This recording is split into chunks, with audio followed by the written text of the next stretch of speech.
Child, won't you come on in, jump in the water. Got no trouble with the mess you've been. Walk on the water.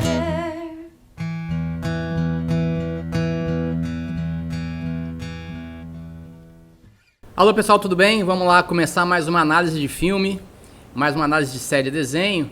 Essa tradição que nós temos aqui no canal de atender, de oferecer às pessoas, às famílias, análises, vamos chamar assim, um pouco mais profundas sobre séries, desenhos e filmes baseados em filosofia e teologia de matriz católica. Então, se você tem esse interesse, é aqui o seu lugar. Vamos falar um pouquinho hoje da série The Chosen. Se você buscar aqui no canal, já tem algumas abordagens sobre o assunto, mas eu nunca falei da cena de abertura. Eu acho importante falar dela. Ela me inspira muitas boas reflexões quando eu a vejo. E hoje eu trouxe alguma coisa para compartilhar com vocês, espero que você goste. O clipe de abertura da série foi muito bem pensado pelo diretor e pelos roteiristas da série. Veja, é um grupo de peixes que vai numa direção, até que aparece um peixe diferente, um peixe azul, que vai arregimentando, gerando uma atração dos outros peixes que vão mudando de cor à medida que eles vão andando. Eu quero, com vocês, analisar junto, porque eu acho que tem coisas interessantes ali. A primeira curiosidade que eu queria que vocês prestassem atenção é a seguinte. Quando aparece o nome da atriz que representa a Maria Madalena, a prostituta que se converte ao cristianismo, quando aparece o nome dela nos créditos, embaixo do nome dela aparece um peixe gigante, meio, vamos chamar assim, esmaecido, esfumaçado. Na minha interpretação, e vocês já sabem que toda interpretação é um modo de conhecimento, na minha interpretação, o diretor e os roteiristas quiseram dizer que ali é o demônio, o príncipe desse mundo. Se você percebe, esse peixão, ele não está claro. Ele não é um com os peixes de cima. Há os peixes normais andando numa direção e, de repente, depois de um espaço enorme, há um peixe grandão esmaecido. A mim me parece que eles querem dar a impressão o mundo está submetido ao demônio. O demônio é aquele personagem, aquele peixão grandão esmaecido que já aparece embaixo da atriz que interpreta a Madalena, a endemoniada. Por esse motivo é que eu acho que aquilo é proposital. E aí depois você consegue ver outros peixinhos assim, também esmaecidos, mas talvez alguém pode dizer, a distância, porque eles estão no mesmo nível dos outros peixes, só que parecem que estão mais distantes, estão mais esmaecidos.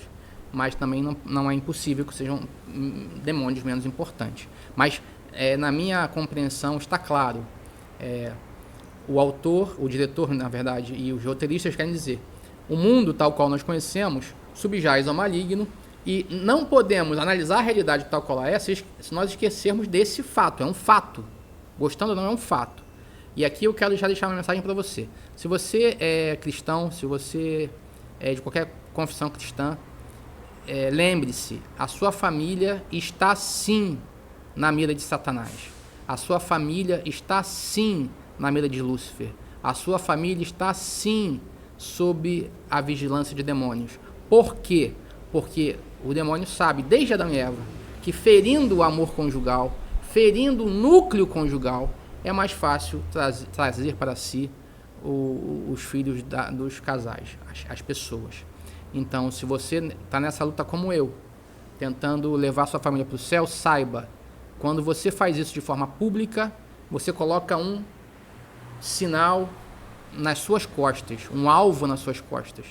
E os espíritos maus que existem, a série está representando isso, olha, esses males existem, esses entes espirituais maus existem, vão atrás de você, vão atrás da sua família. Outro detalhe importante da cena de abertura é que, enquanto os peixes cinza vão ali nadando, ocorre que aparece um peixe diferente, um peixe azul. A interpretação é clara, ali é Jesus, o Nazareno, que toma a natureza humana, se torna um peixe como outros quaisquer, e com eles convive. E à medida que ele vai caminhando, outros peixes vão se tornando azuis. Eles de cinza passam para azul. Mas aqui eu queria que vocês prestassem atenção. Se puderem, atenção no vídeo, porque há alguns peixes que mudam a direção da navegação enquanto se tornam azuis. Às vezes estão cinza, vão se tornando azul, e ainda antes que o processo de azulação termine, eles já estão na direção do peixe azul inicial, de Jesus. E tem outros que não. Tem outros que vão se tornando azul, mas continuam indo na direção dos peixes cinza. E só depois de 2 milissegundos de tornar-se todo azul, do processo terminado, é que eles mudam a direção da navegação. Isso para mim também é proposital e é curioso. Há pessoas que são assim. Há pessoas que, no primeiro contato com Jesus, é tão impactante, é tão forte a consequência desse impacto, que ainda sem que o processo de conversão esteja todo terminado, ou melhor dizendo, ainda que o processo de configuração ao azul esteja terminado, eles já transformaram a sua vida concretamente, já romperam com todos os laços que ligavam-nos aos peixes comuns, ordinários. Mas há outros que não. Há outros que já internamente configurados ao azul continuam agindo como se fosse um peixe cinza. Mas essa não é o desejo nem a finalidade do cristianismo. Para que o processo se complete, é preciso mudar de direção. Para que o processo se complete, é preciso mudar o rumo da sua vida. Para que o processo se complete, é preciso que nós mudemos vamos chamar assim, a finalidade da própria vida. Ah, Robson, mas isso é difícil. Sim, já disse certa vez o filósofo Scott Hahn, na verdade o teólogo Scott Hahn, né? Ele diz isso. A conversão nunca é um acontecimento pontual, mesmo quando parece pontual, mas nunca é pontual. Trata-se de um processo contínuo que sempre se aprofunda. Então, mesmo quando parece pontual, parece que a conversão ela foi imediata, ela não é imediata. Há um caminho, há um processo, há um itinerário, desde do recebimento da notícia do Evangelho até a efetiva mudança de direção. Porque a mudança de direção significa muitas coisas. Por exemplo, romper com mais amizades. Por exemplo, amigo significa idem vele, idem nole. Querer as coisas mesmas, idem, e negar as coisas mesmas, nolen idem, né? Idem nole. Idem vele, idem nole. Querer o mesmo e negar o mesmo. Não é possível amar as mesmas coisas que Cristo ama e rejeitar as mesmas coisas que ele rejeita, se entre nós há peixes que amam o inverso, que rejeitam o inverso. Não é possível. Essa amizade vai estar em risco. É preciso dizer isso com todas as letras para o nosso tempo. Veja, um dos nossos piores legados do nosso momento histórico, do politicamente correto, é a tentativa de ficar bem com todo mundo, né? É o em cima do murismo, né? É a teologia do neutralismo, neutralidade, que não existe. Mas essa teologia é um dogma do nosso tempo, que nós não podemos ficar mal com ninguém, não podemos ficar de mal com ninguém, que todos são nossos irmãos. Esse é um dogma que ninguém questiona. Pois bem, isso é mentira. Não é possível, para mim não é possível amar a Cristo e amar um pedófilo do mesmo modo. Do mesmo modo eu não posso amar. Eu devo amar como um filho de Deus, isso eu devo amar a todos. Mas não do mesmo modo que eu amo a igreja, eu amo alguém que estupra uma criança. Não amo. Nós não somos amigos. Podemos ser irmãos, mas não somos amigos. Porque amigos se fazem daqueles que amam o mesmo e rejeitam o mesmo. O pedófilo ama coisas que eu jamais amaria. O corrupto ama coisas que eu jamais amaria. O assassino rejeita coisas que eu jamais rejeitaria. Entende? O infiel rejeita a própria família de tal forma que eu jamais rejeitaria. Então não é possível ser amigo de um pedófilo, de um traficante e de uma pessoa infiel, sabendo que ela é infiel, é impossível, porque nós não temos os mesmos amores. Veja, eu não quero dizer que eu não posso amá-lo, aliás, eu devo amá-lo, devo amar até o inimigo, mas amar porque ele é filho de Deus é uma coisa, e querer o seu contato, partilhar dos meus princípios é outra, e é disso que se fala quando se fala de amizade. Então, quando Scott Hahn afirma que a conversão nunca é pontual, que é um processo que se aprofunda, isso quer dizer que é necessário paulatinamente conformando todas as suas, vamos chamar assim, as suas paixões, as suas atitudes, as suas ações. Isso é ser cristão de verdade. E é isso que a imagem inicial do filme revela, quando os peixes vão paulatinamente se azulando, se tornando azuis, e com isso vão mudando de direção. Quer dizer, o evangelho entra, configura internamente, ele vai ficando azul, e é tão profunda a configuração que eles têm que mudar de direção. E essa mudança de direção, muitas vezes, é ir contra o fluxo. Isso gera, claro, solidão, certo tipo de solidão. É por isso que não é possível, irmãos, seguir a Cristo e estar no mundo fazendo o que o mundo quer. Não é possível. É isso que a pessoa tem que entender. Há um livro famoso que eu quero mostrar para vocês hoje, certamente vocês já ouviram falar, chama-se Didaqué, ou Didaquê, aí depende do autor, né? Que trata da prática dos cristãos do primeiro século, tá? Catecismo dos primeiros cristãos. Esse catecismo, ele foi encontrado, ele é datado, melhor dizendo, ali entre o ano 70 até no máximo o ano 150, 190. Mas há muitos estudos que garantem que esse texto não chega até o ano 100. Quer dizer, ele foi produzido até antes do ano 100. Veja, no primeiro século do cristianismo, esse catecismo foi produzido. E o que está escrito lá? Uma das coisas importantes que diz lá é o seguinte: saiba você, irmão cristão, que diante de você tem dois caminhos. Um que leva ao bem e outro que leva ao mal. Ponto final. Então não é possível ficar azul, entenda a referência, não é possível ficar azul e continuar andando com todo mundo que vai para o outro lado. Você não ficou azul de verdade, está fingindo. Você passou tinta na cara. De verdade, o cristianismo não entrou na sua alma de forma que você se conforme a ele. Isso não aconteceu. Ainda é só um verniz de azul. Ainda é só uma fantasia para você. O cristianismo não é uma fantasia. Não é uma brincadeira. Não é uma maquiagem que você bota no domingo e tira domingo amanhã, de noite e tira na segunda de manhã. Isso não é cristianismo. Separar vida e fé não é coisa de cristão. Quem faz isso não é cristão plenamente. Ah, Robson, mas você está falando de 90% da população cristã no mundo. Pode ser. Pode ser. Quem já me conhece há muito tempo sabe que eu sou convertido. Então, para mim, não faz nenhum sentido alguém fingir que crê. Por quê? O mínimo que se espera de uma pessoa é que ela tenha uma só palavra. É o mínimo que eu posso esperar de alguém, é que diga o seguinte: eu sou Flamengo e torço para o Flamengo. Eu não digo que sou Flamengo e torço para o Vasco ou para o Botafogo.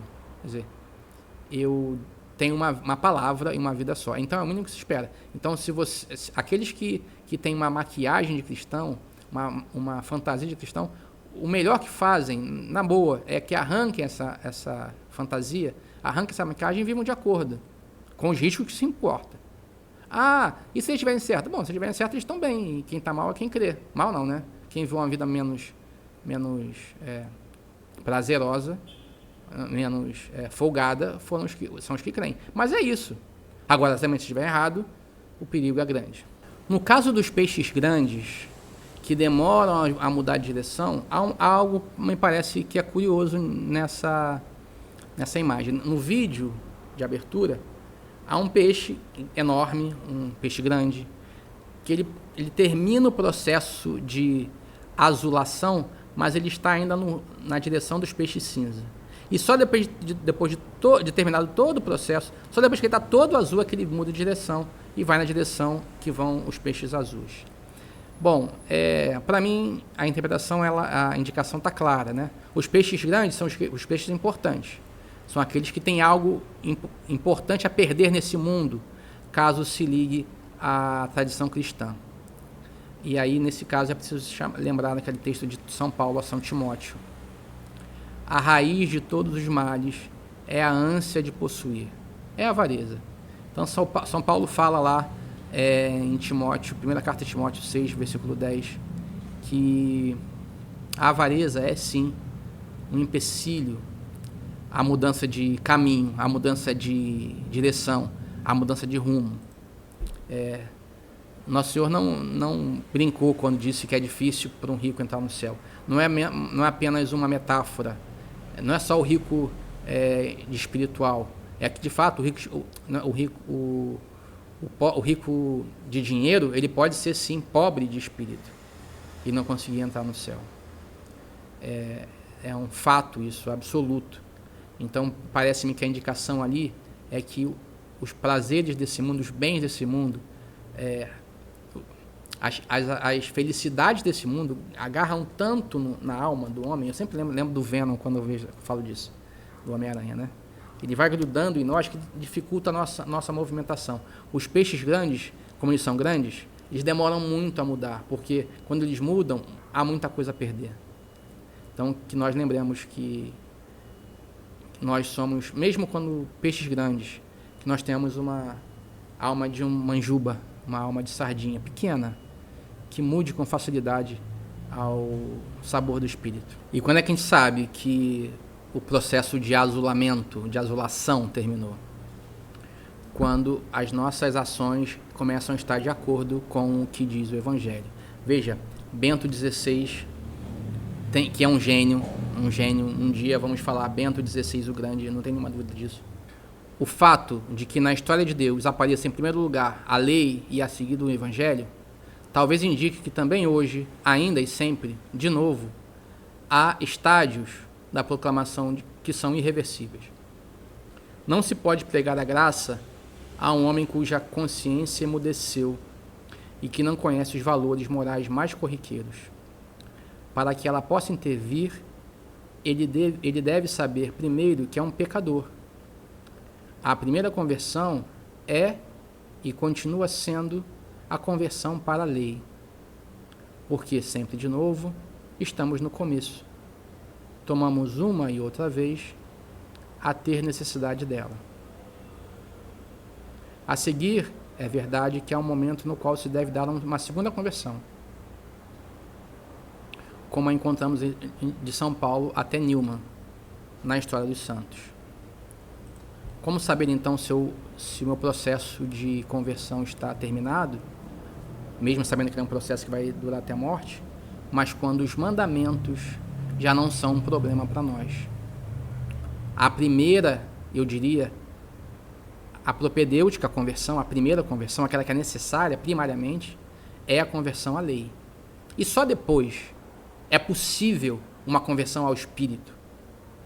Só depois que você começa a não roubar o dinheiro dos outros, é que você vai conseguir de verdade ser generoso como o Espírito de Deus pede. Só depois de você parar de trair a sua esposa no pensamento, é que você de fato vai começar a ser fiel a ela no espírito. Primeiro se dá a conversão à lei e depois a conversão ao espírito, à graça. É por esse motivo que eu não consigo aceitar, não consigo lidar com pessoas que vêm falar para mim de dons espirituais magníficos, que existem, tá? Eu não tenho dúvida que existem, eles existem. Mas quando você olha a vida próxima da pessoa, é uma pessoa que está num terceiro relacionamento, terceiro casamento, nem matrimônio, né? Está pregando desobediência a Deus e nos seus bispos, está pregando a desobediência aos pais, está pregando a desobediência civil naquilo que é justo.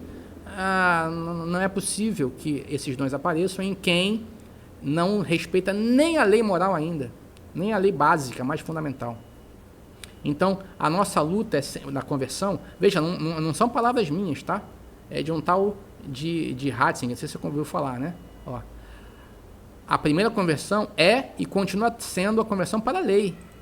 Então, os mandamentos, primeiramente os mandamentos.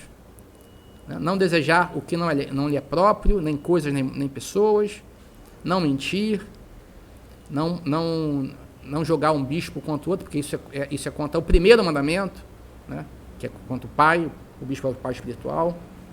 Então, esse é o primeiro ponto que me parece importante aqui. Então, o processo de azulação, de azulamento dos peixes acontece quando, de fato, os mandamentos não são mais um problema crônico para nós. Veja, ainda continuará sendo, viu?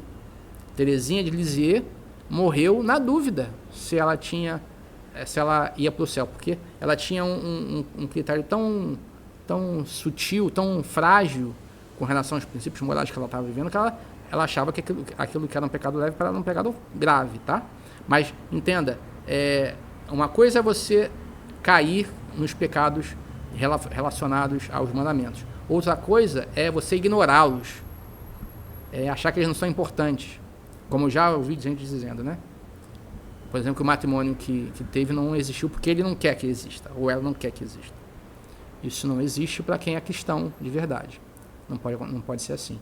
Então, um caminho de verdade para a conversão, para saber se o processo de configuração dos peixes está no caminho certo, é quando não há espaço entre o cristianismo que eu creio e o cristianismo que eu vivo. Se o espaço for muito grande, o processo ainda demora a terminar. Quero terminar essa análise desse vídeo de abertura de The Chosen, que é um vídeo magnífico, como nós vimos aqui, que tem muito a nos ensinar. Eu quero trazer uma passagem do profeta Ageu, que eu acho importante para nós. Ageu, capítulo 1, versículo de 5 a 6. Diz lá: Tende semeado muito e colhido pouco. Quem trabalha por salário, guarda em sacos rotos. É isso, mais ou menos, né? Que significa o peixe grande, que demora a mudar. O sinal ali está claro. Ele é um peixe grande. Ele tem muito a perder. Tem semeado muito e colhido pouco. Quem trabalha por salário, quem trabalha por bens deste mundo, quem trabalha para recompensas deste mundo, guarda em sacos rotos, sacos furados, sacos rasgados. Por quê? Porque tudo o que você colocar ali, absolutamente tudo, vai ficar aqui. Nada vai ser levado para o outro mundo. O que é que vai ser levado para o nosso mundo, para o outro mundo? O amor que tivermos a Deus. É isso que vai ser levado.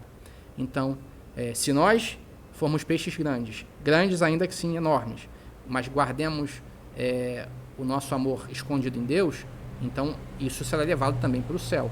Tudo aquilo que nós fizermos de bem. Agora, se nós somos só gente grande, mas sem amor nenhum a Deus, isso tudo ficará aqui, porque a morte chega para todo mundo. E como dizem, caixão não tem gaveta, você não vai levar nada disso para o céu. Gostou da análise? Então, inscreva-se no canal, curta e compartilha para geral. Eu preciso que vocês divulguem esses vídeos para que cheguem a mais pessoas. A gente tem certeza que esse trabalho vai ajudar famílias e formadores de pessoas, educadores, para que nós tenhamos no futuro um país melhor, um país com pessoas mais dedicadas à verdade, à justiça, à beleza, ao bem, e não só pessoas autocentradas que só pensam em si mesmas.